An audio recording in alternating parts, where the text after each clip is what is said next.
এক দেশে ছিল এক ছোট্ট মেয়ে, নাম লুনা। সে ছিল খুব হাসি খুশি, কিন্তু একটু দুষ্টু।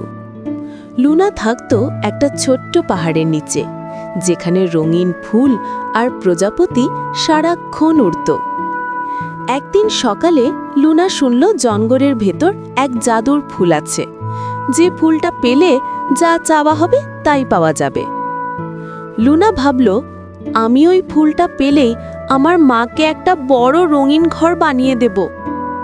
সে ব্যাগে একটা আপেল, এক বোতল পানি আর নিজের ছোট্ট পুতুলটা নিয়ে রওনা দিল জঙ্গলের ভেতর। চলতে চলতে সে এক পাখির সঙ্গে দেখা পেল। পাখি বলল, লুনা, তুমি কোথায় যাচ্ছ? লুনা হেসে বলল, আমি জাদুর ফুল খুঁজতে যাচ্ছি। পাখি বলল, ওই ফুল পাহাড়ের ওপারে, কিন্তু পথে এক দুষ্টু বাতাস থাকে, সে সবাইকে উড়িয়ে দেয়। লুনা ভয় পেল না। সে বলল, আমি ভয় পাই না, আমি মায়ের জন্য যাচ্ছি। তারপর লুনা পাহাড়ে উঠতে লাগলো। হঠাৎ দমকা হাওয়া এসে তাকে ঘুরিয়ে দিল। লুনা পড়ে যেতে যাচ্ছিল, ঠিক তখন একটা ছোট্ট পরী এসে তাকে ধরে ফেলল। পরীর নাম ছিল টিলি। টিলি বলল, তুমি এত সাহসী কেন ছোট্ট মেয়ে?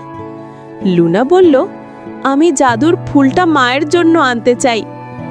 টিলি হেসে বলল, তুমি খুব ভালো মেয়ে, আমি তোমাকে সাহায্য করব। পরী তার জাদুর ছড়ি ঘুরালো, সঙ্গে সঙ্গে হাওয়া থেমে গেল, আকাশ ঝকঝকে হয়ে উঠল। ওরা দুজনে একসাথে গেল সেই জাদুর ফুলের কাছে। ফুলটা ছিল সোনার মতো ঝলমলে, চারদিকে আলো ছড়াচ্ছে। লুনা চোখ বন্ধ করে বলল, এই ফুলটা যেন আমার মাকে সুখ আর ভালোবাসা দেয়।